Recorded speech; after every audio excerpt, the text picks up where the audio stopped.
Buenos días, mi nombre es Angiricet Bravo Herrera, soy estudiante de la UNAD del programa Ingeniería Ambiental.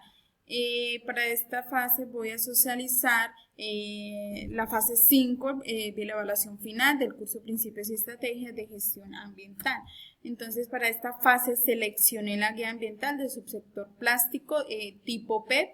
Entonces, los plásticos PET nos habla que constituyen una parte importante en el mundo, ya que es un material que contiene diversas ventajas, es irrompible, es económico, es un material liviano, impermeable y es reciclable.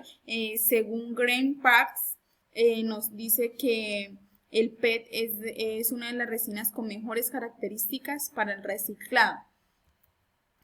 En el segundo punto vamos a hablar del análisis de ciclo de vida en cada una de sus etapas. Aquí hay un resumen pequeño de las etapas donde se encuentran las entradas y salidas. Entonces, hablamos de la primera etapa, la extracción de materias primas, en el cual la salida hay emisión de aire, descargas de agua y generación de residuos. Básicamente esas son las salidas para cada una de las etapas. Y después de esta etapa de extracción de materias primas, vamos con el transporte de estas materias primas para seguir de su fabricación. Después de la fabricación, vamos con el empaque, seguimos con la distribución, instalación, el uso y por último la disposición final de estos envases, de este plástico. La adquisición de materias primas. El 64% de este envase, de este plástico está constituido por petróleo. El 23% está constituido por derivados líquidos del gas natural y el 13% de aire. Entonces aquí tenemos el diagrama de flujo para la producción de PET. Entonces iniciamos con la refinación del petróleo. Seguido de esto, el ácido tretaftílico y monoetilenglicol.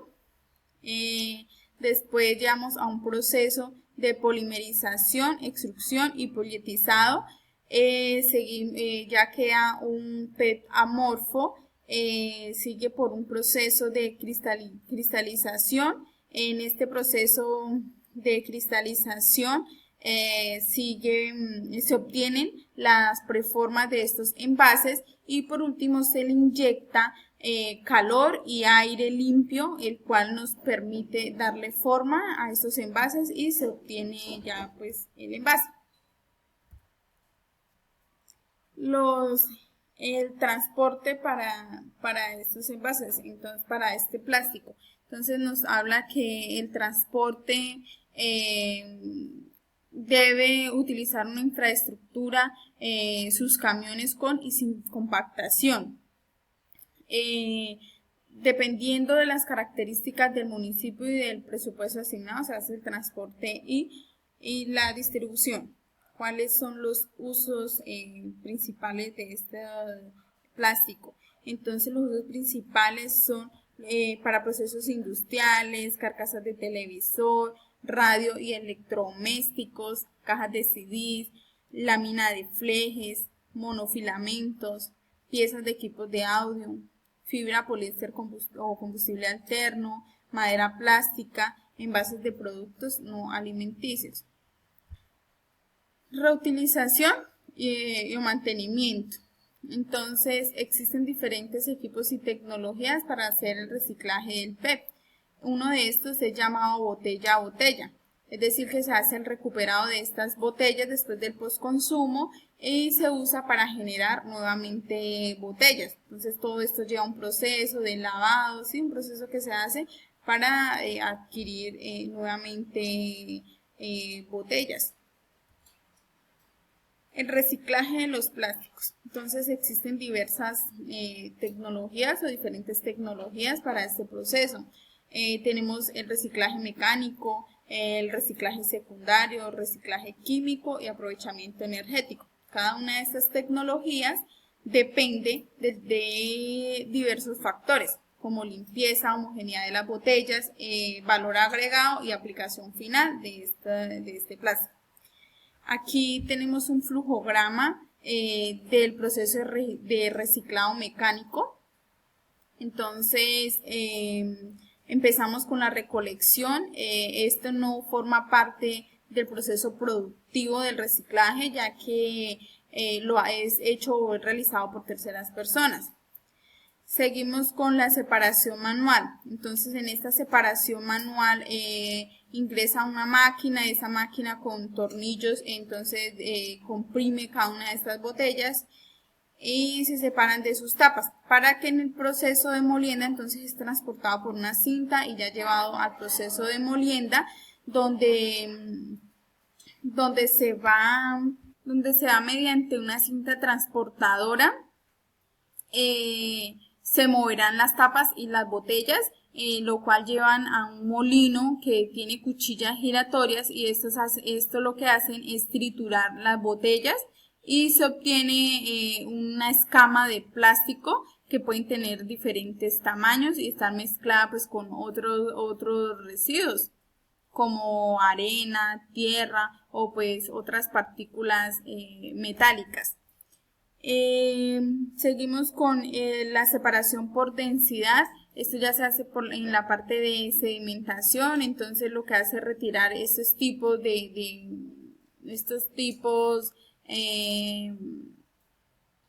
de materiales que se van a realizar el proceso de molienda. En el lavado se utilizan diferentes detergentes que no contengan gran espuma, y tanques amplios para este proceso. Ya en el proceso que sigue, ese proceso de secado, pueden ser de diferentes secados, o pues la centrifugadora también es diferente. Eso ya corresponde al tipo, a lo que seleccione la empresa. Entonces hay diferentes tipos de secado. El embolsado. Entonces, estas tiras plásticas que quedan se guardan en bolsas grandes para después ser distribuidas y llevarlas al almacenado para allí.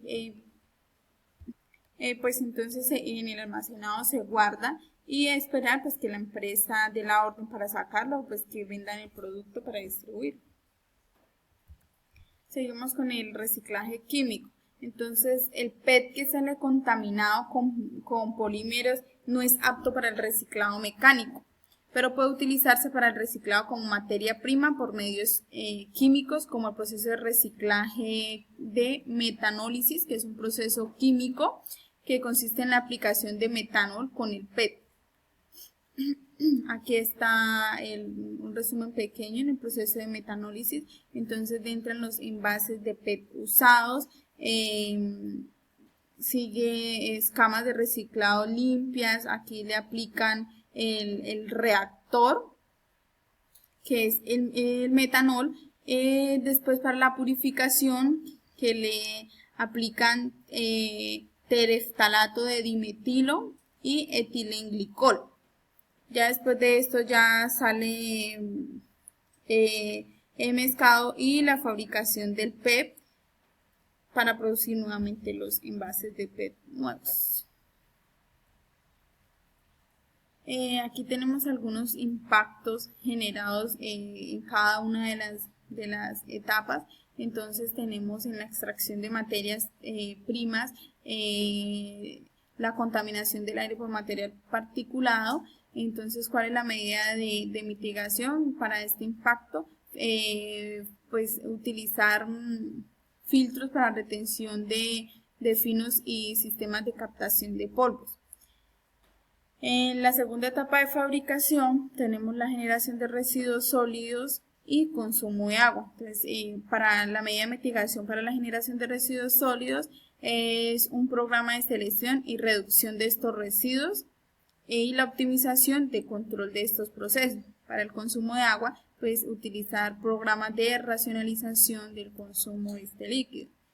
Para la etapa de transporte, entonces en esta etapa el impacto es que se genera el dióxido de carbono, lo cual contribuye con el calentamiento global. ¿Cuál es la medida de mitigación? pues sería transportar mayor cantidad de productos empacados en plástico, reduciendo el consumo de combustible y la contaminación. En cuanto a la etapa de disposición final, también pues se van a generar residuos, entonces para mitigar el impacto es aumentar el aprovechamiento y consumo de residuos generados, hasta donde sea pues amigablemente con el ambiente. Ya venimos acá en la parte de la ecoetiqueta, entonces pues yo realicé esta. Dice que el plástico es amigable con el ambiente pero no inofensivo. Como nombraba anteriormente, trae algunos impactos, se generan algunos impactos. Entonces esta ecoetiqueta lo hice basada en el etiquetado tipo 2, donde esta indicación ambiental se puede hacer por logotipo o texto, es avalada por el mismo fabricante. Dice que se distingue porque en este sistema siempre cuando viene por reciclaje viene dado por este logo, entonces por eso se identifica. Y ya, gracias por su atención.